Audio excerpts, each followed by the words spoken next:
வணக்கம் நேயர்களே, சத்தியம் சாத்தியம் நிகழ்ச்சிக்கு வரவேற்கிறோம்.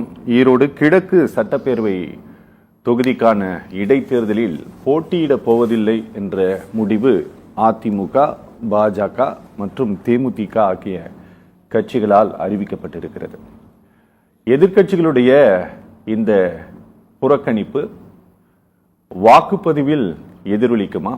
இந்த புறக்கணிப்பின் மூலமாக தேர்தல் நடைபெற இருக்கக்கூடிய அந்த தொகுதியில் வாழக்கூடிய வாக்காளர்களுக்கு, மக்களுக்கு எதிர்க்கட்சிகள் சொல்ல விரும்பக்கூடிய செய்தி என்ன?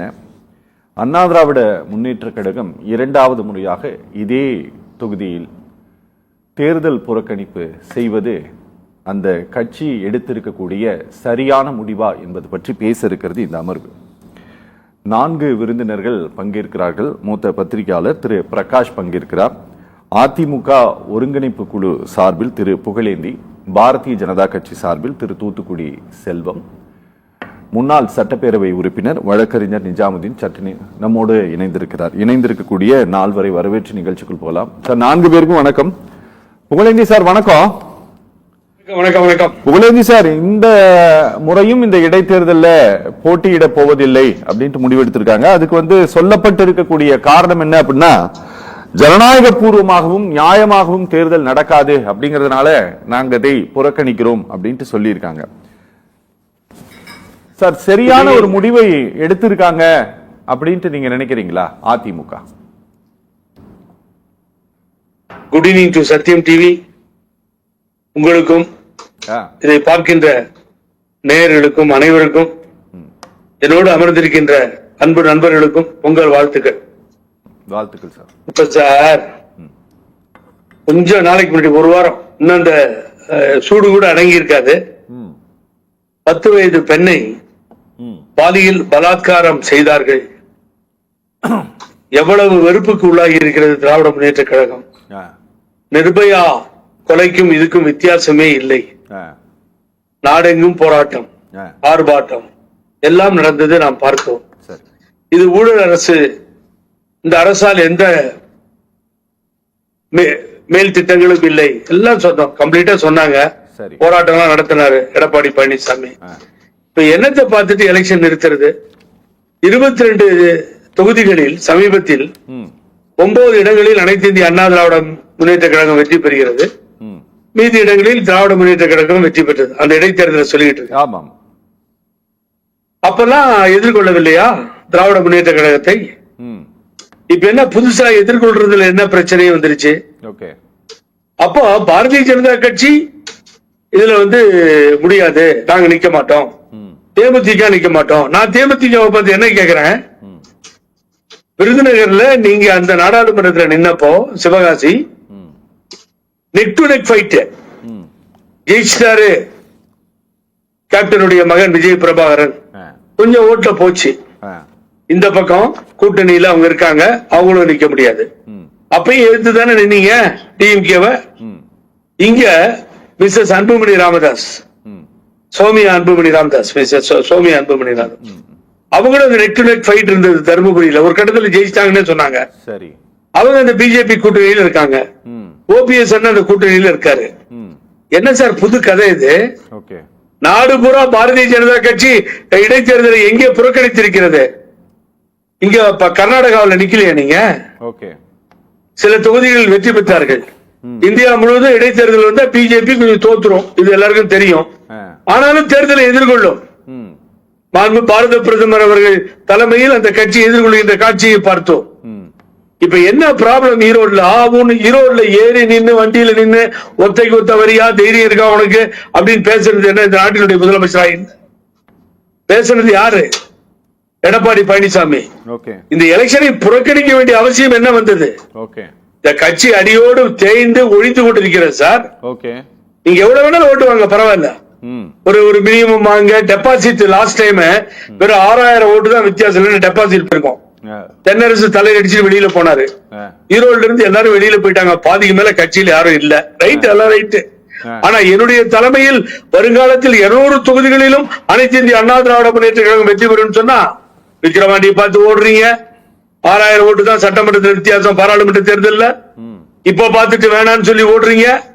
2026 இந்த முடிவுக்கு வந்தாலும் ஆச்சரியப்படுவதற்கு இல்லை. ஏன்னா இலை ஆட்டம் போட்டுக்கிட்டு இருக்க சின்னம் போயிடும். ஆகவே நான் நிற்க போவதில்லைன்னு சட்டமன்ற தேர்தலையும் அந்த முடிவு எடுப்பாரு. நிச்சயமா பாருங்க நடக்குதா இல்லையா. ஏன்னா இப்ப பிரச்சனை அது இல்ல சார் அரவிந்த், நான் உண்மையை சொல்லிடுறேன். ஏன் எலெக்ஷன்ல நிக்கலன்னு சொல்லி ஒரு பக்கம் கொடநாடு கொலை கொள்ளை வழக்கு ஆனரபிள் ஹைகோர்ட் ஆர்டர் போட்டுடுச்சு விசாரணை நடத்த சொல்லி. ரெண்டாவது இடி இன்கம் டாக்ஸ் சொந்தக்காரங்களை துரத்திக்கிட்டு இருக்கு. எப்ப இவரை பிடிக்கும்னு தெரியாது.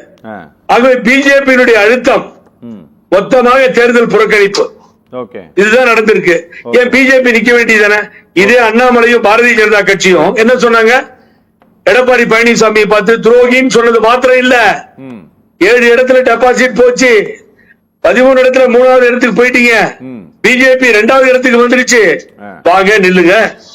அவர்தான் புறக்கணிக்கிறார்ல. பாரதிய ஜனதா கட்சி நிக்கட்டும் தைரியமா. ஆக எல்லோரும் புறக்கணிப்பதை பார்த்தால் திராவிட முன்னேற்ற கழகத்தை பார்த்து இவ்வளவு பயமா? என்ன அரசியல் சார் இது? எனக்கு ஒன்னும் புரியல. எனக்கும் புரியல சார். இப்போ எலெக்ஷன் கமிஷன் ஆஃப் இந்தியால இந்த ஹைகோர்ட் கேஸ், இந்த சூரியமூர்த்தி போட்ட இந்த கேஸ்ல நீங்களும் போட்டிருக்கீங்க. அதுல இந்த சின்னம் சம்பந்தமான பிரச்சனை தான் ஓடிட்டு இருக்கு. அத தேவையில்லாம பெரிய சர்ச்சையாக்க வேண்டாம் அப்படின்ட்டு இந்த முடிவை அதிமுக எடுத்திருக்குன்னு ஏதாவது நினைக்கலாமா? இல்ல, சின்னம் கிடைக்குமா இல்லையான்ற ஒரு ஐயப்பாடு கூட அவருக்கு இருக்கலாம். அதுதான் கேக்குறேன். ஏன்னு கேட்டீங்கன்னா இந்த டிசிஷன் சுப்ரீம் கோர்ட் உத்தரவு மீறி தப்பா பண்ணிட்டாங்க, அபெக்ஸ் கோர்ட் சொல்லியும் தெரியாம கொடுத்துட்டாங்கன்னு இந்த பிரச்சனையை நான் தான் கிளறினேன். ஒரு கால் சிவில் கோர்ட்ல நாளைக்கு சாதகமா தீர்ப்பு எதிர்த்தரப்புக்கு வந்துச்சுன்னா, எடப்பாடிக்கு எகேன்ஸ்டா வந்துச்சுன்னா பழனிசாமிக்கு, அப்ப இந்த காம்பன்சேஷன் யார் சரி பண்றது? இந்த சரிவை யார் சரி கட்டுவது? இல்ல சார், இந்த நேரத்துல சின்னத்தை கேட்டோம் அப்படின்னா வேணும்னே ஒருவேளை முடக்கிட்டாங்கன்னா அது 26ல நமக்கு பெரிய சிக்கலா போயிருங்கிறதுனால இந்த முடிவை எடுத்திருப்பாங்களோ? இல்ல என்ன பொறுத்த வரைக்கும் எனக்கு ஒன்னும் எக்ஸிடேஷன் இல்ல. இதை ஆபரேட் பண்றதே பாரதிய ஜனதா கட்சியான்னு எனக்கு யோசனையா இருக்கு. ஏன்னு கேட்டீங்கன்னா எப்ப அதிமுக வெளியில போறதோ 2வது இடத்துல நாங்க நிக்கிறோம், நாங்க தான் மக்கள் செல்வாக்கு இருக்கு, வருங்கால முதலமைச்சராகவும் பாரதிய ஜனதா என்று சொல்லக்கூடிய இந்த பாரதிய ஜனதா கட்சி ஈரோடு கண்டெஸ்ட் பண்ண வேண்டியதானே? சரி சரி சரி. அவங்களும் பின்னடிக்கிறாங்க, இவங்களும் பின்னா என்ன சார், எதிர்கட்சி எல்லாம் போயிடுமே சார்.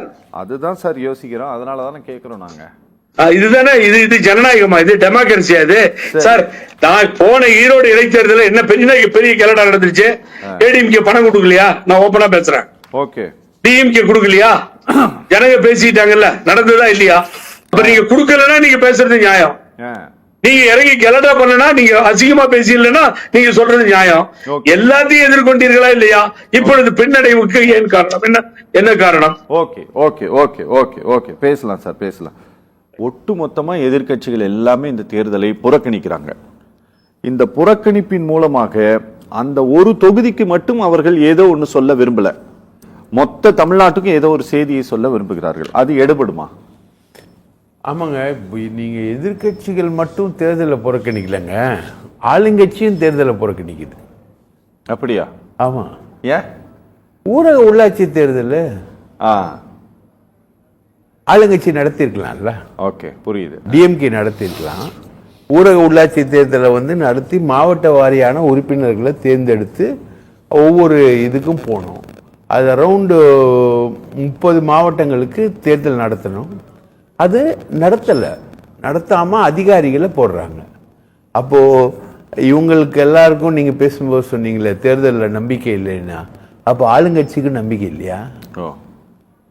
ஏன் அவங்க மட்டும்? அதுவும் 10 மாசம் தானே. ஆனா அதுக்கு நீங்க தேர்ந்தெடுத்தீங்கன்னா ஒரு 5 வருஷத்துக்கு உரிமை இருக்கு. அந்த பதவி காலம் என்பது அதிகம் ஊரக உள்ளாட்சி தேர்தலில். அப்போ ஆளுங்கட்சி ஜெயிக்குன்ற நம்பிக்கை இப்ப ஆளுங்கட்சிக்கு இல்லையா? ஓகே. ஏன் ஆளுங்கட்சி புறக்கணிச்சது? சரி, இதை எதிர்கட்சி புறக்கணிச்சது. எதிர்கட்சிக்கு நாம ஜெயிப்போன்ற நம்பிக்கை இல்லையா? அவங்களுக்கு இல்லையா? அப்போ அண்ணாமலையும் அதிமுகவும் சேர்ந்து புறக்கணிக்கிறாங்களே. அண்ணாமலை போன தடவை வாங்கின பார்லிமெண்ட்ல வாங்கின ஓட்டு 7% சம்திங் தான் அந்த இதுல டோட்டல் ஓட்டுல. அந்த 7% இப்ப திரும்பி வாங்கினா கூட டெபாசிட் வாங்க முடியாது. ஓகே. அப்போ டெபாசிட் இழந்தது பாஜகன்னு வருமே, அதுக்காக புறக்கணிக்கிறாங்களா? ஓகே. திமுகவுக்கு எதிரான ஃபைட்ல பெருசா நின்று டெபாசிட் வந்தது இழந்தது அப்படின்றதுனால புறக்கணிக்கிறாங்களா? இப்போ இவங்க 2 பேரும் பேசிக்கிறாங்க, அண்ணாமலையும் மிதுனும் பேசிக்கிறாங்க. தெரியாம தப்பு பண்ணிட்டேன் விட்டுருங்கன்னு அண்ணாமலை கெஞ்சிக்கிட்டு இருக்காருன்னு சொல்றாங்க. இந்த மாதிரி காம்ப்ரமைஸ் போதே இதெல்லாம் ஸ்ட்ரெங்தன் பண்ணக்கூடிய இடத்துல இவங்க தானே இருந்தாங்க. இவங்க எப்படி இதை புறக்கணிக்கிறாங்க? சரி, அதை விடுங்க. ஓபிஎஸ் போன தடவை வேட்பாளர் போட்டார, இந்த முறை ஏன் ஒரு வேட்பாளர் அனௌன்ஸ் பண்ணல? ஓபிஎஸும் புறக்கணிக்கிறாரா? ஓபிஎஸ்க்கு போன தடவையாச்சும் வாய்ப்பு இருந்தது, இப்பதான் ஒரு வேட்டி கூட கட்டக்கூடாதுன்ட்டாங்களே. வேட்டி கூட கட்டக்கூடாதுங்க. ஓபிஎஸ் அணிக்காக ஒரு வேட்பாளர் போடலாம்ல சார். அப்போ அவரு போட்டாரு சார், ஒருங்கிணைப்பாளரா அப்போ இருந்தாரு, அதனால அறிவிச்சார்ல சார். ஒருங்கிணைப்பாளரா அவர் பாராளுமன்ற தேர்தலில் இடைத்தேர்தலுக்கு அவர் அறிவிச்சாரு. பாராளுமன்ற தேர்தலில் அவர் ஒழுங்கா அறிவிச்சிருந்தாருன்னா ஒருங்கிணைப்பாளரா இணை ஒருங்கிணைப்பாளரான்ற சண்டை ஃபர்தரா வந்திருக்கும். ஆனா இடைத்தேர்தலுக்கு அறிவிச்சு அவர் வாபஸ் வாங்கினார் போன தடவை. இந்த முறை ஏன் ஒரு இடைத்தேர்தலுக்கு அவர் என்ன ஆனார்? அது இல்லாம நாம் தமிழர் கட்சி பெரியாரை எதிர்த்து பேசிட்டார் சீமான், கேவலமா பேசிட்டார். அவர் பேசினது பச்சை பொய். நான் அது எங்க வேணா நான் சேலஞ்ச் பண்றேன். ஆனா அவரோட பொய்க்கு வேல்யூ கொடுத்துருக்காங்களா இந்த முறை பிஜேபி? அவரோட பொய்க்கு வேல்யூ கொடுத்துருக்காங்களா? அவர் பொய் சொல்லிட்டு இப்ப அவர் ஃபேஸ் பண்ண போற தேர்தல் ஈரோடு கிழக்கு. ஈரோடு கிழக்கு முழுக்க முழுக்க பெரியார் வாழ்ந்த மண்ணு. ஓகே. அவர் நகரசபை தலைவராக இருந்தாரு, போனாரு வந்தாரு. எல்லாருமே எல்லா போக்குவரத்துமே ஈரோடு கிழக்குல தான் நடந்திருக்கு. அவரோட குடும்பமும் அங்கதான் இருக்கு. இப்போ சீமான் மக்களை சந்திக்க போறாரு. பெரியார அசிங்கமா பேசிட்டு பெரியார் மண்ணுல சீமான் சந்திக்க போறாரு. அதுக்கு இவங்க எல்லாரும் சேர்ந்து விட்டு கொடுக்குறாங்களா? இந்த தேர்தலோட குணாம்சம் எப்படி மாறி? புரியுது. விட்டு கொடுக்குறாங்களா? இன்டைரக்டா சீமான சப்போர்ட் பண்ண போறாங்களாங்கிற கேள்வியும் இருக்குதுல. இருக்கு. சீமான் போறாரு, அது பாஜக சொல்லிதான் அவர் பேசுறாரு. பாஜகவோட சித்தாந்தம் தான், ஏற்கனவே பல முறை பேசிக்கிட்டே இருந்த சித்தாந்தம் தான். அது நாங்கெல்லாம் பேசி பேசி சலித்து போன விஷயம்னு அண்ணாமலை சொல்லிக்கிட்டு இருக்க சித்தாந்தம் தான். பெரியார் அக்கா தங்கச்சி அம்மா கூட எல்லாம் உறவு வச்சுக்கலான்னு சொன்னாரு அப்படின்னு சொல்லக்கூடிய இந்த பொய் ஏற்கனவே பாஜக சொல்லியிருக்கக்கூடிய பொய் தான், RSS சொல்லியிருக்கக்கூடிய பொய் தான். இன்னைக்கு அந்த பொய்யோட அவன் ஈரோடு கிழக்குல இறங்குறான். அப்போ அவன் பொய்யை விற்கிறதுக்கு இவங்க எல்லாம் பின்னாடி நிக்கிறாங்களா? அதிமுக, ஓகே, பாஜக எல்லாரும் பின்னாடி நிக்கிறாங்களா? இப்ப சீமானே நேரடியா போட்டி போட போறாராம் ஈரோடு கிழக்குல. ஓகே. வேட்பாளர் சீமான். ஓகே.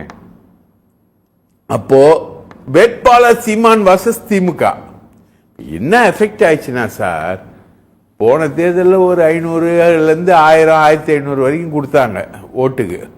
இப்போ அப்படியே சுருங்கி போய் 250 300 ரூபாய்க்கு வந்துச்சா ரேட்டு. சரி சரி, நாம பேசுவோம். சார் வணக்கம், தூத்துக்குடி செல்லம் சார். வணக்கம். நீங்க இந்த எலெக்ஷனை பிஜேபி புறக்கணித்திருப்பது அப்படிங்கிறது இந்த மாநில தலைமை எடுத்த முடிவா இல்ல அகில இந்திய தலைமை எடுத்த முடிவா? சத்தியம் தொலைக்காட்சி நிறுவனத்திற்கு அண்ணா கொஞ்சம் எக்கோ அடிக்குது சொல்லி,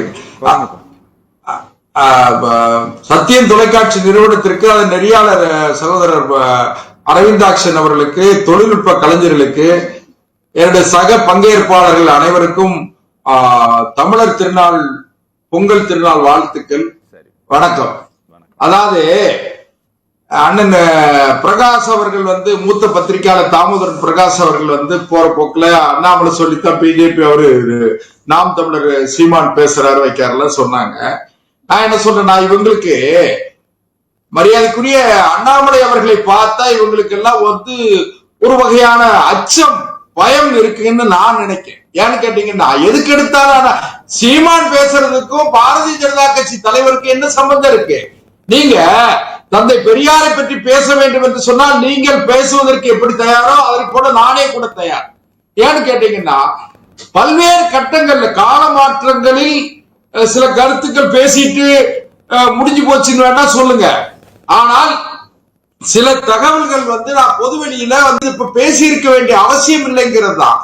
அதனால தந்தை பெரியார் அவர்களுக்கும் அண்ணா அவர்களுக்கு முரண்பாடு ஏற்பட்டதுக்கு கூட காரணமே கூட அந்த திருமணம் தான்.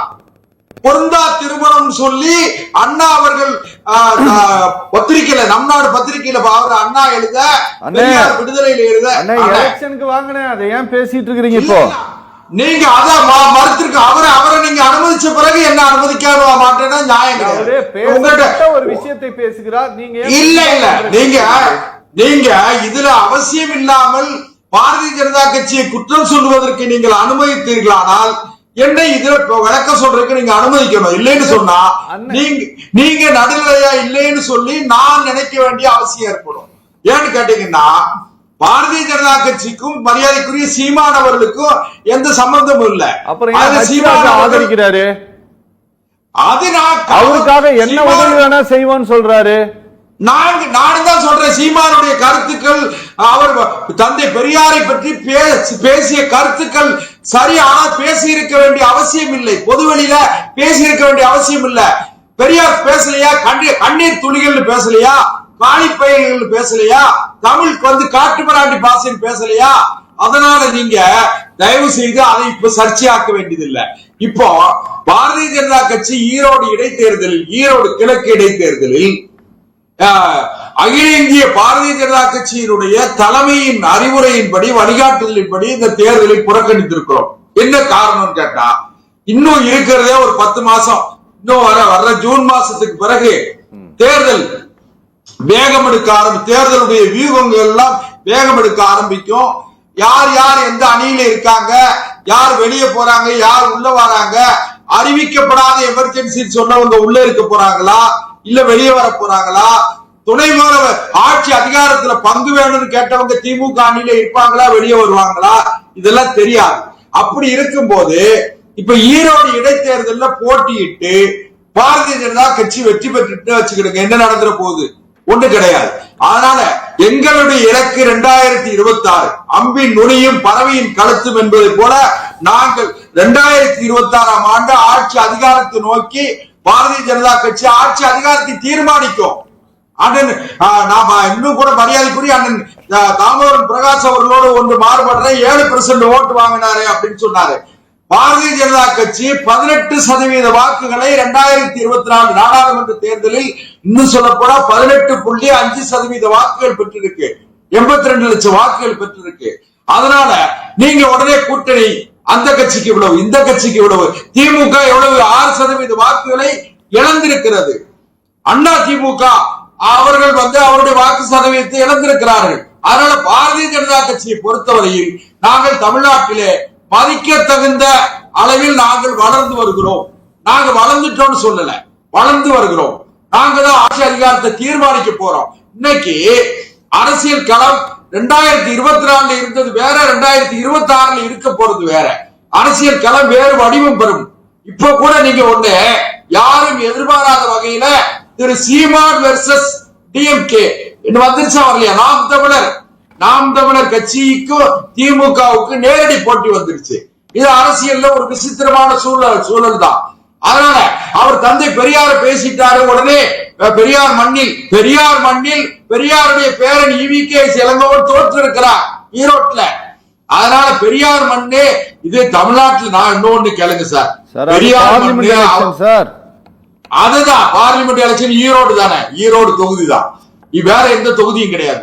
அதனால அந்த மண்ணு இந்த மண்ணு எல்லாம் பேசிட்டு இருக்க வேண்டியது இல்ல. நான் என்ன சொல்றேன்னா, இடைத்தேர்தலை பொறுத்தவரையிலே அள்ளி கொடுக்கிற வெள்ளி படங்கள் தான் வெற்றி பெறுமே தவிர ஜனநாயகம் வெற்றி பெறாது.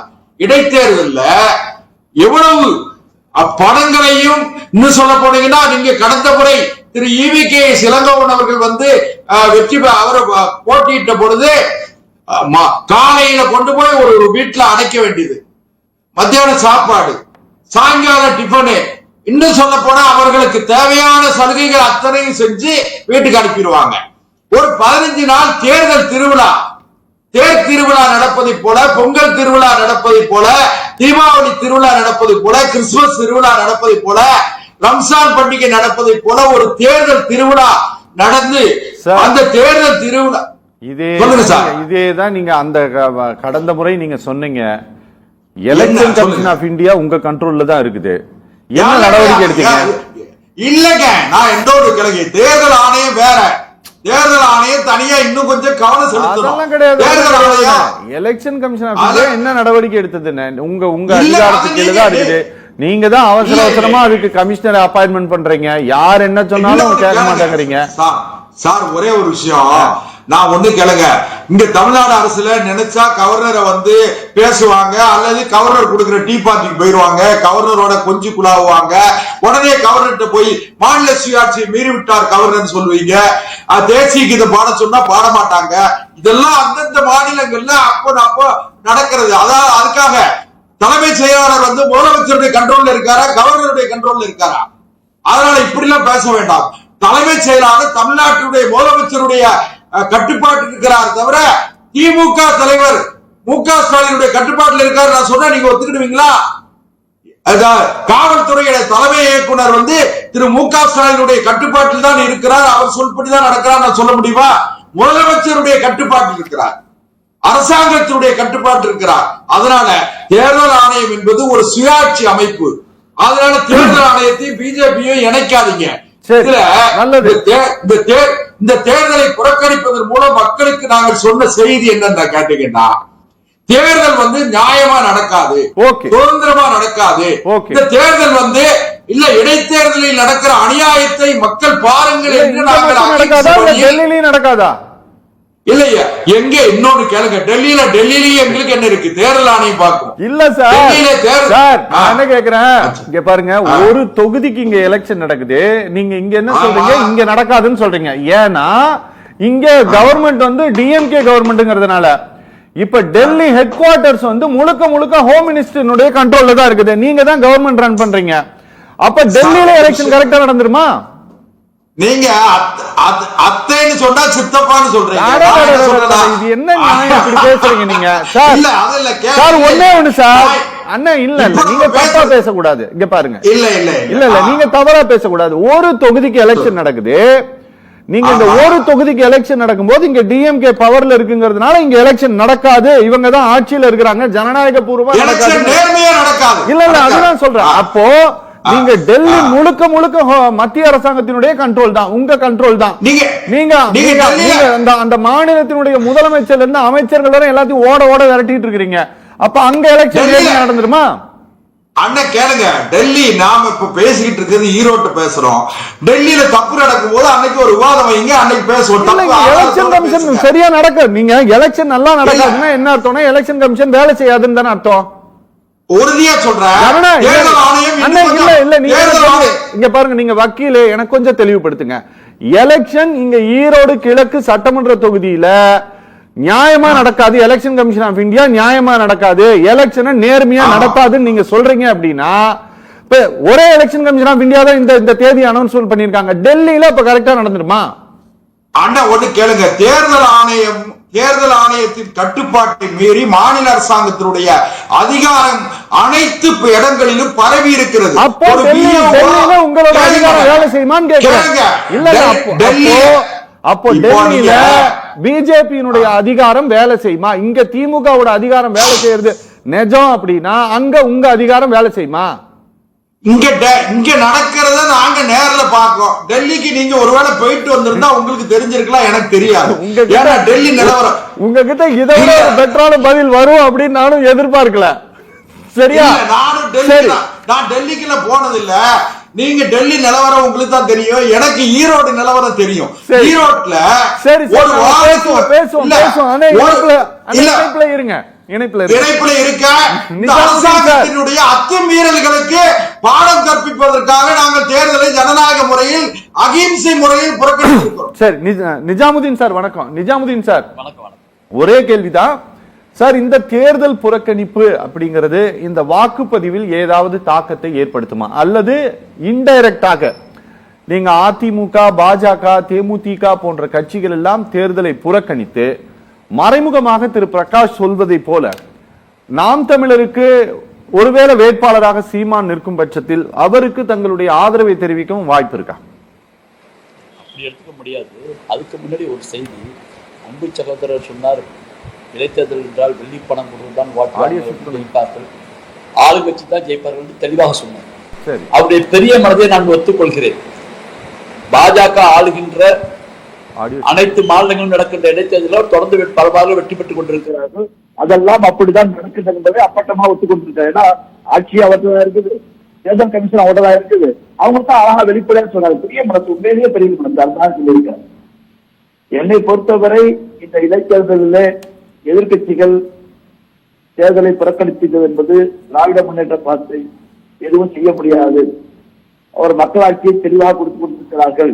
எதிர்கட்சிகளிடையே ஒற்றுமை இல்லை, ஆகவே தோல்வி இருப்பது வீண். அதற்கான பகுதிகள் எதிர்கட்சிகள பாஜக, அதிமுக போன்ற எதிர்கட்சிகளுக்கு இல்லை என்று அவர்களே முடிவு செய்து கொண்டார்கள் என்பதுதான் உண்மை. அந்த நிலையை எதிர்கொண்டிருக்கிறது. எனக்கு எந்த நிலையில டெபாசிட் இழந்தாலும் போனாலும் வந்தாலும் அந்த தேர்தலை எதிர்கொள்ள வேண்டிய பொறுப்பு எதிர்கட்சிக்கும் மற்ற கட்சி அரசியலும் இருக்கிறது. சிறு சிறு கட்சிகள் அந்த மாதிரி முடிவெடுத்தால் விட்டுடலாம். மத்தியில ஒன்றியத்தில் ஆளுகின்ற பாஜகவும் எதிர்கட்சியாக பிரதான எதிர்கட்சியாக இருக்கக்கூடிய அதிமுக போன்ற முடிவை எடுத்திருப்பது அவர்களுடைய நிலைப்பாட்டை அவர்களே அப்பட்டமாக ஒத்துக்கொள்வது போல இருக்கிறது. அதான் நான் நினைக்கிறேன். ஏன்னா ஒரு ஆளுங்கட்சி ஜெயிக்கவும் எதிர்கட்சி ஜெயிக்கிறது ஆர்வமா அப்புறம் வெள்ளிப்பணமும் அப்புறம் இது போன்ற ஒரு சூழ்நிலையை பிரதான எதிர்கட்சியும் ஒன்றியத்தில் ஆளுகின்ற கட்சிகள் சொன்னா அவங்க நேரம் பின்னடைஞ்சு போகுது. அப்படின்ட்டு இங்க தமிழ்நாட்டில் ஆளுக்கூடிய கட்சிக்கு எந்த செய்தியும் மக்களுக்கு சொல்ல போறது இல்லை. அவங்க ஜெயிக்க போறாங்க. ஏற்கனவே 2 முறை ஜெயிச்சாங்க, இடைத்தேர்தலும் ஜெயிச்சிருக்கிறாங்க, கடந்த முறை ஜெயிச்சு வந்திருக்கக்கூடிய காரணத்தினால நிச்சயமாக மீண்டும் திராவிட முன்னேற்ற கழகம் வெற்றி பெறும். இந்த கோதாள மையன்னு தோற்று போவான, டெபாசிட் காலி ஆவான ஒரு முடிவை மாண்புமிகு எதிர்கட்சி தலைவர் எடப்பாடி அவர்களும் மோடி அமித்ஷா அவர்களும் எடுத்திருக்காங்க.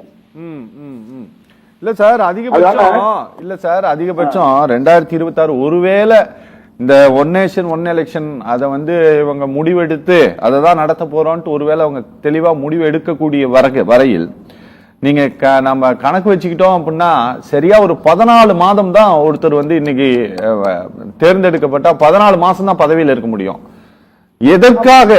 எதற்காக இவ்வளவு பெரிய நம்ம ஒரு உழைப்பை இந்த ஒரு 14 மாதத்திற்காக போடணும் அப்படின்ட்டு ஒருவேளை பாஜகவும் அதிமுகவும் அப்படி ஒரு எண்ணத்தில் இந்த புறக்கணிப்பு செய்திருக்கிறாங்க அப்படின்னா அது சரியான முடிவா சார்? அதுவும் தப்பு தான். ஏன்னா 14 மாதம் நீங்க எடுக்க முடியாது. 2 பட்ஜெட் இருக்குது, 2 பட்ஜெட் இருக்குது, 2 குடிகால கொடுத்தவர்கள் பாக்கி இருக்கிறது. சரி, நீங்க 2ஐயுமே புறக்கணிப்பதாக இருந்தால் மக்கள் பிரதிநிதிக்கு உங்க சார்புல இந்த ஈரோட்டில் நீங்க என்ன சொல்ல வரீங்க மக்களுக்கு? நாங்கள் தகுதி இல்லை, நாங்கள் தகுதி இல்லை, அதிமுக தகுதி இல்லை, பாஜக தகுதி இல்லை, அண்ணாமலை தகுதி இல்லை, மோடி தகுதி இல்லை, அமித்ஷா தகுதி இல்லை சொல்ல வரீங்களா? ஓகே, அப்ப என்ன முடிவு? ஏங்க 8% வச்சிருக்க நாம் தமிழர் அதிகமா நிற்கும் போது உங்களுக்கு என்ன ஆச்சு? இத்தனை அமைச்சரை முன்னாள் அமைச்சர் வச்சிருக்கீங்க, மத்திய மந்திரிகளை ஒட்டி அமைச்சர்களை வச்சிருக்கீங்க, பிரதமர் வச்சிருக்கீங்க, ரவியை வச்சிருக்கீங்க, ஆளுநர் வச்சிருக்கீங்க. எல்லாத்துக்கும் மேல உங்க கைப்பாவையாக உங்க பொட்டியாக தேர்தல் கமிஷனை உங்கள் பொம்மையாக வைத்திருக்கிறீர்கள். மகாராஷ்டிரால பார்த்தோம் என்ன நடந்துட்டு. இவ்வளவு இருந்தவங்களுக்கு அந்த திட்டம் திராணியம் இல்லை என்று சொன்னால் தமிழ்நாட்டில் பாஜக இல்லை என்று கலைத்து விட்டு செல்லுங்கள். ஓகே, உண்மையை ஒத்துக்கொள்ளுங்கள். ஓகே, உங்களோட தான் இருக்கு எலெக்ஷன் கமிஷன். மத்திய அமைச்சர் சீதாராமனுடைய நிர்மலா சீதாராமனுடைய புருஷன் என்ன சொன்னாரு தேர்தல் கமிஷனை பத்தி? அடுத்து குறிச்சாருல மகாராஷ்டிரா நடந்த சம்பவத்தை புட்டு வச்சாரு, எதிர்கட்சியாளர் புட்டு வைக்கிறது அவரு புட்டு வச்சாரு. அப்ப எலெக்ஷன் நிலை என்ன? இன்னி வரைக்கும் எலெக்ஷன் கமிஷன் பதில் சொல்லல, ஒன்றிய சங்கம் பதில் சொல்லல. இப்ப நீங்க மீண்டும் எலெக்ஷன் கமிஷன் அறிவிப்பதற்கு உள்கொலையை நாடிக்கொண்டிருக்கிறீர்கள். அதெல்லாம் வெளியே வந்துருக்குது, உலகமே சிரிக்குது.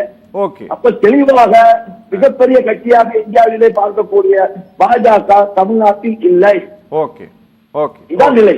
ஓகே ஓகே, பேசலாம் சார். நம்ம ஒரு சின்ன பிரேக் அப்புறமே பேசலாம். நேரிலே ஒரு சிறிய இடைவேளைக்கு பின் சத்தியம் சாத்தியமே தொடரும்.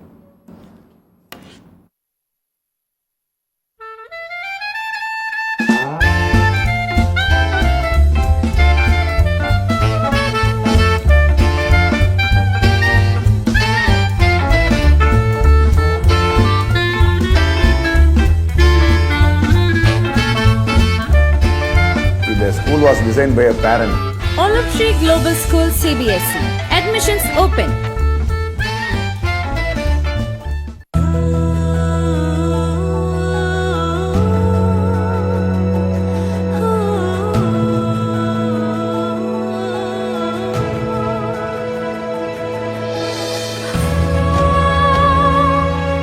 Diadem designer dresses for weddings, family functions and birthday celebrations. Showrooms now at Nungambakam near US Consulate and Anna Nagar near Thirumangalam Metro Station. What's the solution for the world-class education that gives life to your children? 50% of the human intelligence develop between 0 to 5 years. At Olive Tree International School, we provide world-class amenities with a minimum fee, world-class education, AC classrooms. Olive Tree International School. Contact 7550 1001.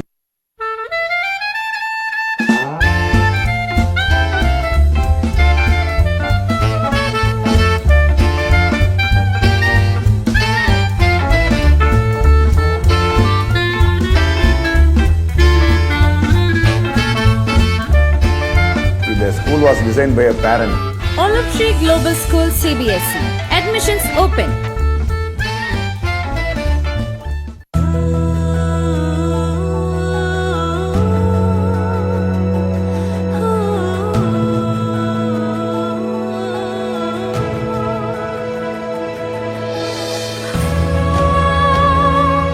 Diadem designer dresses for weddings, family functions and birthday celebrations. Showrooms now at Nungambakam near US Consulate and Anna Nagar near Thirumangalam Metro Station.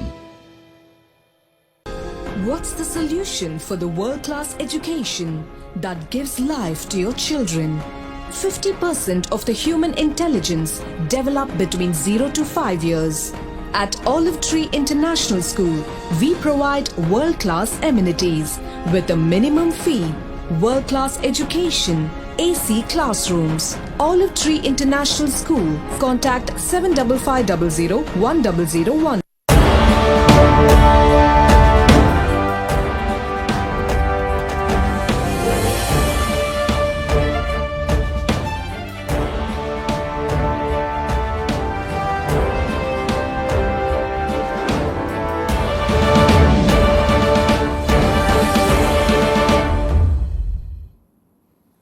நேரிலே சத்தியம் சாத்தியம் தொடர்கிறது. Pugazhendhi sir, Pugazhendhi sir, இந்த ஆமா ஏடிஎம்கே எடுத்திருக்கக்கூடிய இந்த முடிவுக்கு நீங்க பல காரணங்களை சொன்னீங்க சார். தேவையில்லாம இவர் இவர் ஒரு காரணம் சொன்னார் தெரியுங்களா? இன்டைரக்டா நாம் தமிழர் கட்சியை ஆதரிப்பதற்கான வாய்ப்புகள் இருக்குன்னு சொல்லிட்டு அதிமுக அப்படியான முடிவுகளை எல்லாம் எடுக்குமா என்ன? திரு அன்புக்குரிய சகோதரர் செல்வம் பேசும்போது ரொம்ப தெளிவா சொன்னார். நாங்க அதுல சம்பந்தம் இல்ல சார், பிஜேபிக்கும் சீமானுக்கு என்ன சம்பந்தம்னாரு. அப்ப பெரியாரை பத்தி சீமான் திட்ட உடனே சந்தில ஏன் சித்து பண்ணார் அண்ணாமலை? அவர் பேசுறது நியாயம், எங்கிட்ட ஆதாரம் இருக்கு, அது இருக்குல்லாம் பேசலாமா? நியாயமா பேசலாமா? அண்ணாமலை பேசலாமா? தப்பு இல்லையா இது? இறந்து போன ஒரு தலைவரை பத்தி ஏகவசனம் பேசுறது நியாயமானதா? ஒண்ணு. ரெண்டாவது, நான் கேக்குறேன், இடைத்தேர்தல கரூர்ல யார் தேர்தல ரத்து பண்ணது? தேர்தல் ஆணையம் தானே. பணப்புழக்கம் அதிகமா இருக்குன்னு. ஆர்கே நகர்ல யார் ரத்து பண்ணது? இதே தேர்தல் ஆணையம் தானே. அப்போ அதே மாதிரி நீங்க பாத்தீங்கன்னா வேலூர்ல திருப்பியும் எம்பி எலெக்ஷன் ரத்து பண்ணது யாரு? இதே தேர்தல் ஆணையம் தானே. அப்ப நீதிபதியே வேண்டாம், அதுல பார்ட்டியா வெளியில எடுங்கன்னு சொல்லிட்டு இந்த தேர்தல் ஆணைய ஆணையாளர் உள்ள கொண்டு வந்தது யாரு? என்ன சார் நியாயம்? தேர்தலை நீங்க நடத்துறீங்க, தப்பு. Totally it is wrong. தேர்தலை மாநில அரசு நடத்தவில்லை. திருவள்ளூர் போலீஸ் ஆபீசர் டிரான்ஸ்பர் ஆவாரு, கலெக்டர் டிரான்ஸ்பர் ஆவாரு, எல்லாத்தையும் கைக்குள்ள கொண்டு வந்து தேர்தல் ஆணையம் தான் தேர்தலை நடத்தும். ரீசெண்டா பெல்லாரி அந்த ரெட்டிஸ் அவங்க நின்ன கேஸ்ல அந்த வழக்கை வாபஸ் வாங்கிடுச்சு கவர்மெண்ட் வந்த உடனே சொன்ன உடனே தேர்தல் நேரத்தில் போட்ட வழக்குகளை வாபஸ் பெற்றதும் அந்த கேஸ்ல இன்றைய நீதிபதி கிருஷ்ணா தீட்சித் அன்னைக்கு கவுன்சிலா இருந்தவர் அப்பீலையே ஆர்குமெண்ட்ஸ் பண்ணி தேர்தல் முடிந்த பின்னாலும் எலெக்ஷன் கமிஷனுக்கு எல்லா ரைட்ஸும் இருக்கு, அவங்க வாதாடலாம், நிரூபிக்கலாம், அப்படியே விட்டுட்டு போய்விட முடியாதுன்னு சொல்லி ஒரு தீர்ப்பு வழங்கப்பட்டது. சரி, தேர்தல் ஆணையம் நடத்துகிற தேர்தல் அது இல்லன்னு சொன்னா ஒத்துக்க முடியாது. நார்த்ல எல்லா இடத்துலயும் பிஜேபி பை எலெக்ஷன் நிக்கலையா? பயந்துட்டு ஓட்டாங்களா? என்ன அப்படி பெரிய இங்க ஈரோட்ல உங்களுக்கு பெரிய பிரச்சனை சொல்லுங்க பாப்போம். இருந்தா கம்ப்ளைண்ட் கொடுங்க, உங்க எலெக்ஷன் கமிஷனை விட்டு எலெக்ஷனை போஸ்ட்போன் பண்ண சொல்லுங்க, நிறுத்த சொல்லுங்க. ஓகே, அது அல்ல அரவிந்த். அவர் அடுத்து பிரகாஷ் சொன்ன மாதிரி பயம். எவ்வளவு வாக்குகள் வாங்குறோன்றதுதான் அவங்களுக்கு பிரச்சனை. இப்போ எங்கேயாவது கம்மியா வாங்கிட்டா என்ன பண்றதுன்னு சொல்லி. ஓகே, அப்ப அவர் உள்ள போய் நிக்கும் பொழுது கம்மியா போய் வாங்கிட்டா என்ன பண்ண முடியும் சார்? பெரிய பாதிப்பை ஏற்படுத்திடும் கட்சிக்கு. ஆனா அதே திரு அண்ணாமலை அவர்கள் எனது நண்பர் பேசும்போது, நாங்க தான் 3வது இடத்துக்கு வந்தோம், அதிமுக 2வது இடத்துக்கு போயிடுச்சு, இனிமேல் நாங்கள் தான் முன்வருவோம், நிற்போம், நிக்க வேண்டியதானே. இப்போ விக்கிரவாண்டியில பாட்டாளி மக்கள் கட்சி அலைன்ஸ் இருந்தது இல்ல, அவங்க அலைன்ஸ் சேர்த்துட்டு போய் அவங்களே நிக்க வச்சு நீங்க சப்போர்ட் பண்ணிருக்கலாமே. தேமுதிகவை நிக்க வச்சு அதிமுக சப்போர்ட் பண்ணிருக்கலாமே. ஒட்டுமொத்தமா புறக்கணிக்கிறதுங்கிறது சீமான் போய் அங்க என்ன சார் பண்ண போறாரு? வர சொல்லுங்க சீமான. இவங்க எல்லாம் சீமான சப்போர்ட் பண்ணிட்டோம், அண்ணாமலை பண்ணிட்டோம், பிஜேபி பண்ணிட்டோம், ஏடிஎம்கே பண்ணிட்டோம், எல்லாரும் பண்ணிட்டோம். அங்க என்ன கெதின்றது வேடிக்கை பார்க்க தானே போறோமோ. நான் பணம் ஒரு நேரத்தில் நான் சீமான் 10,000 வாக்குகள் வாங்கின போது நான் பாராட்டினேன். பணம் கொடுக்காமல் பெற்றார். கமலஹாசன் கோவையில் நின்று பெற்ற வாக்குகளையும் பாராட்டினேன். ஆனா இன்னைக்கு திராவிட இயக்கத்தினுடைய தலைக்காவியராகி விளங்கக்கூடிய தந்தை பெரியாரை கேவலமா பேசுகின்ற ஒரு நபர் தேர்தலில் நின்னா வேடிக்கை பார்த்துருவோமா? நானே இறங்குறேன் சார் ஈரோட்ல, நானே பிரச்சாரத்துக்கு போறேன். திருப்பி வாங்கிட்டோம். திமுகவுக்கு ஆதரவாவா சார்? நான் அங்க போய் தந்தை பெரியாரை இழிவாக பெரிய குண்ட தூக்கி போடுறீங்க. திமுகவுக்கு ஆதரவா பிரச்சாரம் பண்ண போறீங்களா? இல்ல சார், தந்தை பெரியாரை இழிவாக பேசிவிட்டு தேர்தலில் நிற்க கூடாது என்பது எனது கருத்து. ஏன்னா தேர்தலை புறக்கணித்தவர் தந்தை பெரியார், தேர்தலில் நிற்காத ஒரு மாபெரும் தலைவர் தந்தை பெரியார். சரி சார், ஆனா சுகத்துக்கும் ஆசைக்கும் பதவிக்கும், சுகம் ஆசை பதவி கொள்ளை இதுக்கெல்லாம் தேர்தல் காரணமா அமையும் வேண்டாம் முடிவு பண்ணார் சார். சார் நீங்க விமர்சித்து பேசுவதுங்கிறது வேற. ஆனா நீங்க ஒரு வேட்பாளராக அறிவிக்கப்பட்ட பிறகு அந்த வேட்பாளரை எதிர்த்தே நான் பிரச்சாரம் பண்ணுவேங்கிறது வேற. நீங்க நிஜமாலுமே பிரச்சாரம் பண்ண போறீங்களா? நிச்சயமாக நான் தந்தை பெரியார் அவர்களை அவர் தவறாக பேசியதை மன்னிப்பு கேட்காவிட்டால் ஈரோடு இடைத்தேர்தலில் உள்ளே நுழைந்து சீமானுக்கு வாக்களிக்க வேண்டாம். அவர் சொன்னார் பாருங்க, பெரியார் மண், அவர் முதல்வரும் தொடர்ந்து வெற்றி பெற்ற மண், இங்கே அவருக்கு வாக்குகள் போடாதீர்கள் கேட்டு வெளியில வருவேன்.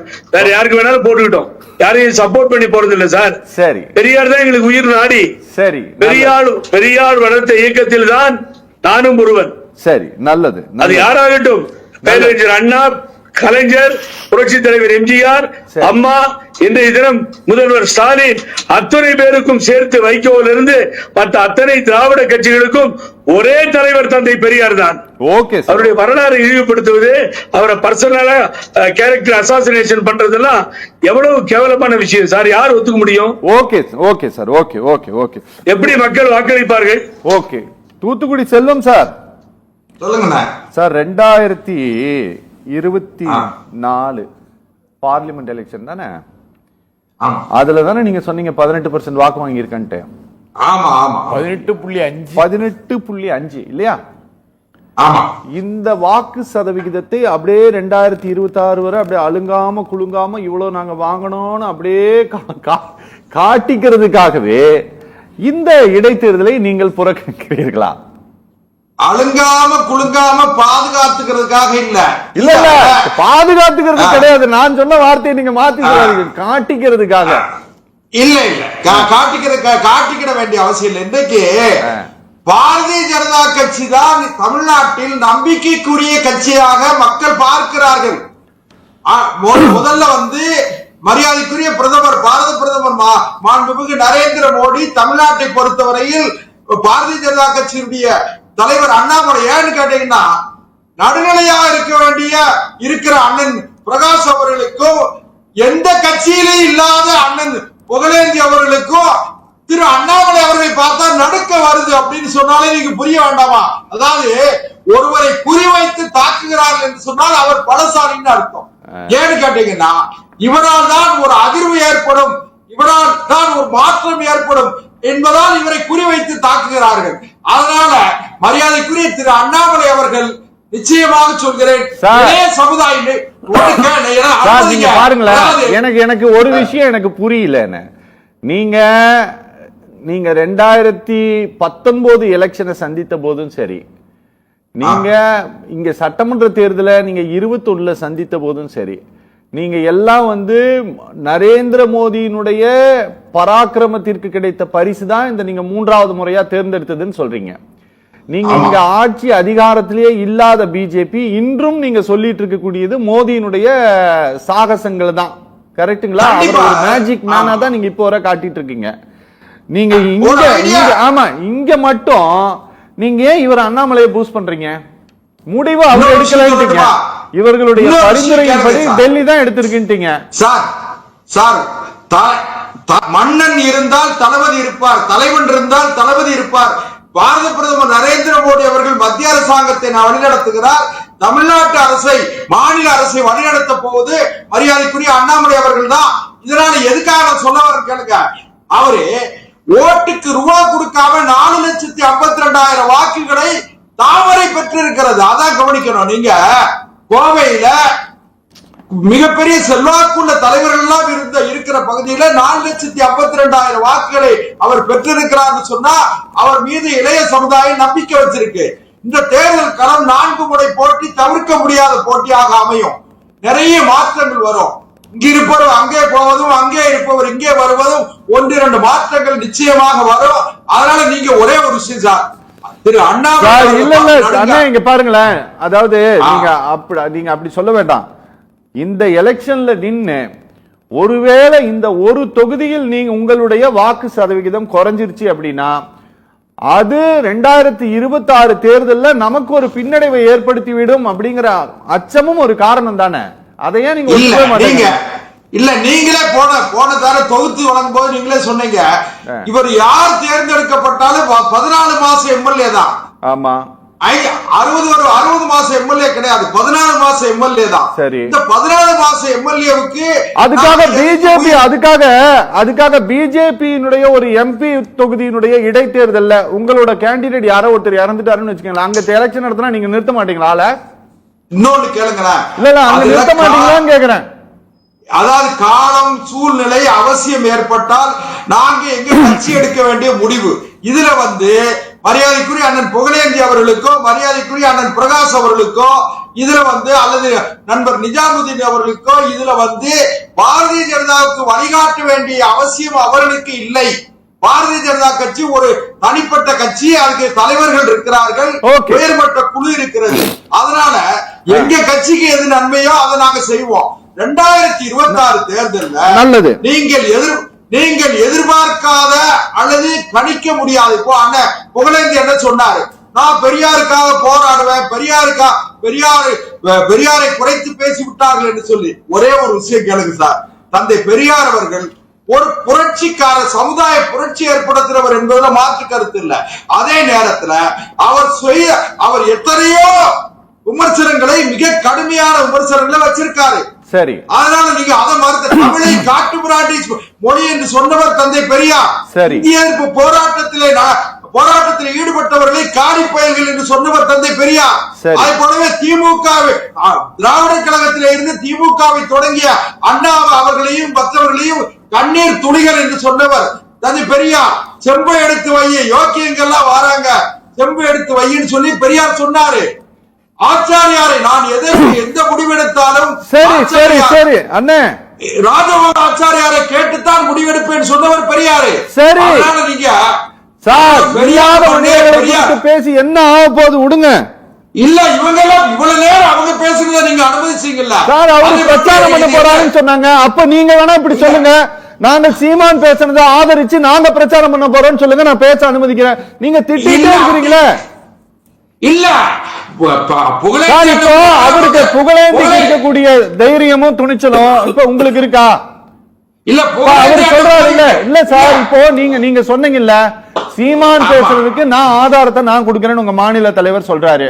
அவருக்கு என்ன உதவி வேணா செய்வோம்னு சொல்லிட்டு உங்க கட்சியினுடைய முன்னாள் தேசிய செயலாளர் சொல்றாரு. இவரு புகழேந்தி சொல்றாரு எந்த கட்சியிலும் இல்லாதவர்னு சொல்றீங்கல்ல நீங்க. அவர் எந்த கட்சியிலும் பொறுப்பில் இல்லாதவர் அவர் சொல்றாரு. நான் சீமான் அவர் வேட்பாளர்னா அவரை எதிர்த்து நான் பிரச்சாரம் பண்ணுவேன்ட்டு. நீங்க இந்த நாட்டையே ஆளக்கூடிய ஒரு தேசிய கட்சி தானே. நீங்க இவ்வளவு பேசுறீங்கல்ல, இல்ல நீங்க இவ்வளவு பேசுறீங்கல்ல சீமான சப்போர்ட் அவர் பேசுனது ஆதரித்து, நீங்க அவருக்கு ஆதரவா நீங்க பிரச்சாரம் பண்ணிடுவீங்களா? பெரியாருக்கு ஆதரவாக புகழேந்தி போகல.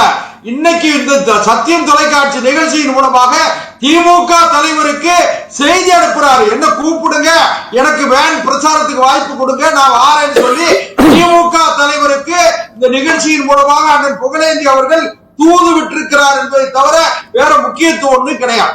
அப்போ இல்ல அப்போ நீங்க சொன்னீங்கல்ல, நாங்க சீமானுக்கு ஆதரவு தர போறோம், அவருக்கு என்ன உதவினாலும் செய்வோம். அப்ப நீங்களும் இடைத்தேர்தல உதவி செய்ய போறீங்க நாங்க புரிஞ்சுக்கலாமா? இல்ல சட்டம் இன்னொரு விஷயம் கேளுங்க சார். எல்லா விஷயத்தையும் நீங்க அண்ணே இங்க பாருங்க, நாம பட்டிமன்றம் நடத்தல, நீங்க உங்களுக்கு தகுந்தபடியானதை மட்டும் எடுத்துக்கிட்டு பேசக்கூடாது. இல்ல சட்ட விதிகளுக்கு உட்பட்டு சீமான அவர் சொல்லக்கூடாது எதையோ ஒண்ணு சொல்லிட்ட மாதிரி அவர் சொல்லி இருக்க வேண்டாம், ஆனா சொல்லிட்டாரு. அதுக்காக நல்லது நீங்க இதேதான் பேசுறீங்க பாருங்க. எலெக்ஷன் கமிஷன் இங்க இடைத்தேர்தல இல்ல எலெக்ஷன் கமிஷன் ஈரோட்ல இடைத்தேர்தலை நேர்மையா நடத்தாதுங்கிறீங்க. இதையே டெல்லியில நேர்மையா நடத்திருமா அப்படின்னா அது எனக்கு தெரியாது, நான் ஊருக்கு போய் பார்த்து இல்ல நேரடியா நடத்துறதுக்கு திமுக அனுமதிக்காதுன்னு சொல்றேன். இல்ல அண்ணா இங்க பாருங்க, நான் ரொம்ப சிம்பிள் क्वेश्चन தான் வைக்கிறேன். இங்க பவர்ல இருக்கிறதுனால இங்க அனுமதிக்காதுன்னா டெல்லியில நீங்க தான் பவர், நீங்க அனுமதிப்பீங்களா? ஈரோட்டுக்கு டெல்லிக்கு ரொம்ப தூரம் இருக்குண்ணா, 2600 கிலோமீட்டர் தூரம் இருக்கு. அதனால நீங்க நம்ம ஈரோட்ல இருக்கமா டெல்லிக்கு போறோமாங்கிறத டெல்லிக்கு போகணும்னு முடிவு. நல்லது ஜனங்க எல்லாத்தையுமே பார்த்துட்டு இருக்கிறாங்க, பேசலாம். சார் நிஜாமுதீன் சார் வணக்கம் சார். இந்த எதிர்க்கட்சிகள் எல்லாம் இந்த களத்தில் இல்லாமல் இந்த தேர்தலை திமுக எதிர்கொள்றது அப்படிங்கிறது இது ஒரு பெரிய பலமான ஒரு வெற்றி. ஒருவேளை இவங்க ஜெயிச்சா கூட இது ஒரு கொண்டாட தகுந்த ஒரு வெற்றியாக இது கருதப்படுமா சார்? சார் அவங்க வெற்றி உறுதிப்படுத்தப்பட்டிருக்கு. சரி, இதுல மாற்று கருத்து இல்லை. கொண்டாடப்படுமா இல்லையாங்கிற கேள்விக்கு இடம் இல்லை. அவங்க வெற்றியை கொண்டாடித்தானே ஆகணும், சட்டமன்றத்துக்கு போய் தான் ஆகணும். கொண்டாடப்படுமா இந்த சந்தேகம் எப்படி வருகிறது? அதான் பாஜக ஒத்துக்கிறாங்க, அதிமுக ஒத்துக்கிறாங்க, கூட கட்சி எல்லாம் ஒத்துக்கிறாங்க. எதிரணியில நாம் போட்டி போடுவாங்க.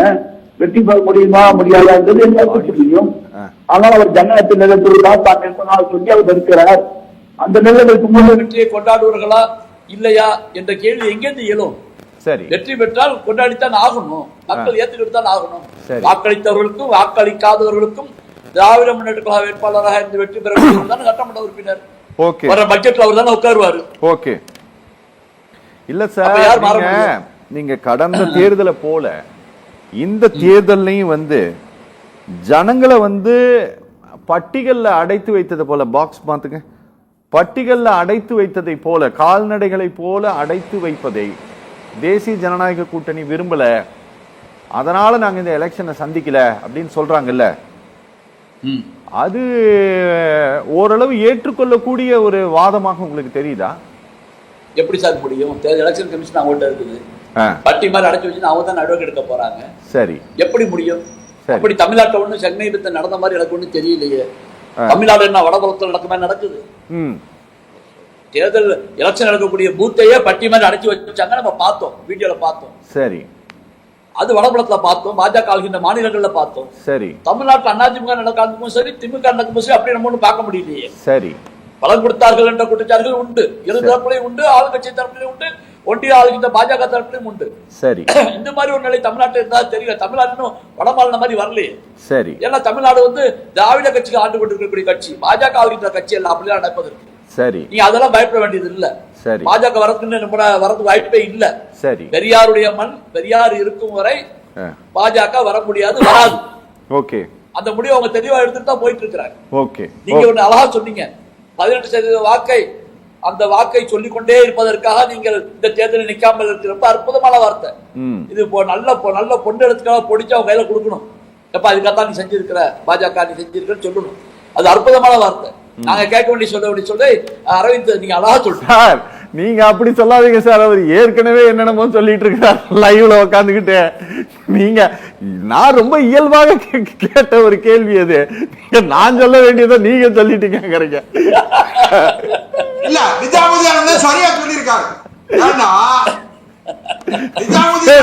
சொல்லியிருக்காரு. சரி சரி சரி, இணைப்புல இருங்க. பிரகாஷ், இந்த தேர்தல் ஒரு வழக்கமா ஒரு தேர்தல் கடந்த முறை அறிவிச்ச போது இந்த தேர்தல் முடிவு என்னவா இருக்கும் அப்படின்ட்டு ஒரு பெரிய எக்ஸ்பெக்டேஷன் இருந்ததுல, ஒரு பெரிய விவாதங்கள் இருந்தது. அந்த எலெக்ஷன்ல என்ன நடக்குது அப்படிங்கறத எதிர்கட்சிகள் எல்லாம் ரொம்ப கண்குத்தி பாம்பாக பார்த்தாங்க. பார்த்துட்டு தான் போய் கம்ப்ளைண்ட் பண்ணாங்க. ஜனங்களை காலையில இருந்து சாயங்காலம் வரை அடைச்சு வச்சுட்டு இருக்காங்க. அப்படி இப்படி நிறைய புகார்கள் எல்லாம் சொன்னாங்க கடந்த முறை. கரெக்டுங்களா? இந்த முறை இந்த தேர்தல் அப்படி ஒரு பெரிய எதிர்பார்ப்பு சர்ச்சைகள் எல்லாம் இந்த எலெக்ஷன்ல இருக்கும்னு நினைக்கிறீங்களா நீங்க? அதாவது போன எலெக்ஷன் வந்து பட்டியல அடிச்சு வச்சிருந்தாங்க, பணம் கொடுத்தாங்க அப்படிலாம் புகார் வந்தது. இந்த தேர்தலில் அதே பாதா இப்பவும் எலெக்ஷன்ல டிசைட் பண்ண போது அந்த வந்து பெரியார்.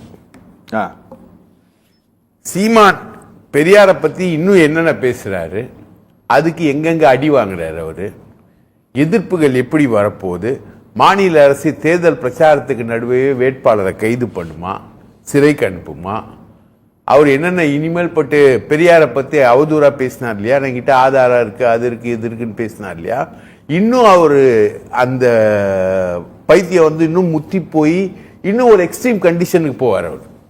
அவர் எக்ஸ்ட்ரீம் கண்டிஷன், ஏன்னா தேர்தல் கமிஷன் தேர்தல் களம் அவரே கேண்டிடேட்டாவும் இறங்க போறதா பேச்சு இருக்கு. நானே இறங்குறேன், களத்தை நேர்ல சந்திக்கிறேன் அப்படின்ற மாதிரிலாம் வீரம். போன தேர்தலில் போன ஈரோடு கிழக்கு மாநில கட்சியாக அங்கீகாரம் பெற்று இருக்கிறது அந்த பார்ட்டி. அதன் பிறகு அவங்க ஒருவேளை சந்திக்கிறாங்க அப்படின்னா இது ஒரு அவர்களுக்கு அகில உலக கட்சியாவே அங்கீகாரம் பெறட்டுங்க. அதை பத்திலாம் யாரும் இங்க தமிழ்நாட்டில் கவலையே படல, ரைட்டுங்களா? இங்க இல்லைங்க, அமெரிக்கால கூட சீமான் போய் ஜெயிச்சு ஆளட்டும். கனடா, அவருக்கு ரொம்ப பிடிச்ச கனடால ஜஸ்டின் ட்ரூடோவை காலி பண்ணிட்டு சீமான் போட்டோம். அது இல்லாம சிங்கப்பூர்ல காலி பண்ணிட்டு அதை பத்திலாம் கவலைப்படலங்க. போன தேர்தலில் இவரு அருந்ததியர்கள் வந்தேரிகள்னு போனார். போன ஈரோடு கிழக்கு தேர்தலில் அருந்ததியர்கள் வந்தேரிகள்னு போனார். அது ஒன்றும் பெருசா எஃபெக்ட் ஆகலன்னு வைங்க. ஆனா இந்த தேர்தலில் பெரியாரோட சொந்த மண்ணு, அங்க பெரியார அசிங்கப்படுத்திட்டு இவர் போறாரு. கண்டிப்பா அடி எதிர்ப்பு, மிக மோசமான எதிர்ப்பு அவருக்கு வரப்போகுது. அப்போ அவர் என்ன ரியாக்ட் பண்றாரு, அதுதான் இந்த தேர்தலில் பரபரப்பு. இந்த தேர்தல் என்பது பெரியார் தேர்தல். பெரியாருக்கு, பெரியார் செய்த தொண்டுக்கு தமிழ் மக்கள் எப்படி நன்றி கடன் செலுத்தி, இப்போ புகழேந்தி சொன்னார் இல்லையா, நான் போறேன், நான் ஓட்டு கேட்கிறேன்னு. அவர் ஏடிஎம்கே பியூர் ஏடிஎம்கே. அதிமுக ஜெயலலிதாவுக்கு எனக்கு தெரிஞ்சு பெங்களூர்ல பெயில் கொடுத்தவர். அவரே போறாரு அப்படின்ற ஒரு கண்டிஷனுக்கு அவர் வராரு இல்லையா. அப்ப அவருக்கே அந்த உணர்வு இருக்குன்னா திமுக காரனுக்கு என்ன உணர்வு இருக்கும், திக காரனுக்கு என்ன உணர்வு இருக்கும், பெரியார் திக காரனுக்கு என்ன உணர்வு இருக்கும்? வெறும் ஒரு 4-5 பேரை வச்சுக்கிட்டு சீன் போடுறது, நாம் தமிழர் சீன் போடுற மாதிரி சீன் இல்ல. ஈரோடு களத்துல இறங்கினார்னா சீமானுக்கு தக்க பாடம் கற்பிக்கப்படும். அந்த சீன்கள் தான் இந்த தேர்தலில் முக்கியமானதா. ஓகே புகழேந்தி சார், ஏதாவது நீங்க சொல்ல விரும்புறீங்களா? நான் நிகழ்ச்சி முடிக்க போறேன். ஆமா சார். நான் நீங்க பதில் சொல்லிட்டு இருந்தீங்க. பிரகாஷ் சாருக்கு ரொம்ப தேங்க்ஸ்.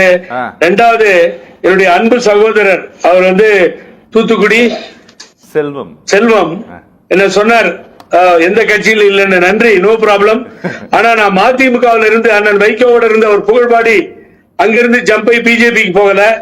நான் என்னுடைய தந்தை பெரியார், புரட்சி தலைவர் எம்ஜிஆர் அம்மா வழியில இங்கேதான் சுத்திக்கிட்டு இருக்கேன். சரி, ஆகவே நிறமாறாதவன் நான். நிறமாற எனக்கு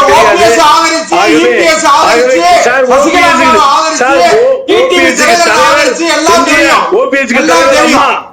இங்கதான் சுத்தி நான் பிஜேபிக்கு துணையா போய் கொடி பிடிச்சிட்டு நிறத்தை மாற்றிக் கொள்ளவில்லை.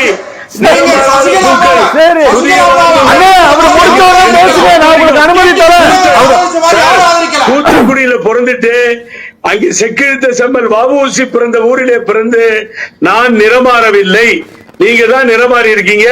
நான் எந்த கட்சியில் இல்ல பரவாயில்ல, மக்களுக்கு என்ன தெரியும், மக்களுக்கு என்ன தெரியும், மக்களுக்கு தெரியும். நான் உங்களை பேச சொல்றேன் சார், நீங்க இல்ல, நீங்க நிறுத்துங்க, பிஜேபியே நிறுத்திட்டோம். டெபாசிட் வாங்க முடியாது, 10,000 ஓட்டு வாங்க முடியாது. பாத்துக்கோங்க, முடிஞ்சா பாத்துக்கோங்க. சரி சார், தூத்துக்குடி செல்வமணி ஏதோ சொல்ல விரும்புறீங்களா? நான் நிகழ்ச்சி நான் முடிக்கிறேன். அதாவது பாரதிய ஜனதா கட்சி மற்ற விஷயங்களை கிடையாது. பாரதிய ஜனதா கட்சி 2026 தேர்தலுக்கு இப்பொழுதே எங்களை தயார்படுத்துவதற்காக, நாங்கள் எங்களை தயார்படுத்திக் கொள்கிற அவகாசத்திற்காக ஈரோடு தேர்தலை புறக்கணித்திருக்கிறோம். அதுவும் இந்த கட்டுப்பாடு இல்லாத நிர்வாகம், கட்டுப்பாடு இல்லாத ஊழல், கரை புரண்டு ஓடுகிற ஊழல், இந்த ஊழல் நிறைந்த இந்த அரசாங்கத்தில் அரசாங்கம் நடத்துகிற தேர்தலில், இடைத்தேர்தலில் நியாயம் கிடைக்காது என்பதால் நாங்கள் தேர்தலை புறக்கணித்திருக்கிறோம். சொல்லுமா? நான் நிகழ்ச்சி நான் முடிக்கிறேன். முடிய ஒண்ணு இல்ல சார். 2026 தேர்தலுக்காக தயாராகிறேன் என்று செல்வம் சொல்கிறார் என்று சொன்னால், மற்ற எல்லா தேர்தலையும் புறக்கணித்துவிட்டு தமிழ்நாடு தேர்தலை கொண்டு வருவதற்கான மோசமான நிலையிலே பாஜக இருக்குது என்பதை செல்வம் அவர்கள் தெளிவாக ஒத்துக்கொண்டிருக்கான்னு தான் அர்த்தப்படும். Okay sir. சார் ரொம்ப நன்றி சார். நேயர்கள் மற்றும் நிர்வாகம் சார்பாக நிகழ்ச்சியில் பங்கேற்று பேசிய 4 பேருக்கும் மிக்க நன்றி. நேயர்களே, நிகழ்ச்சி நிறைவு பெறுகிறது. மீண்டும் மற்றொரு நிகழ்ச்சியில் சந்திக்கலாம். நன்றி, வணக்கம்.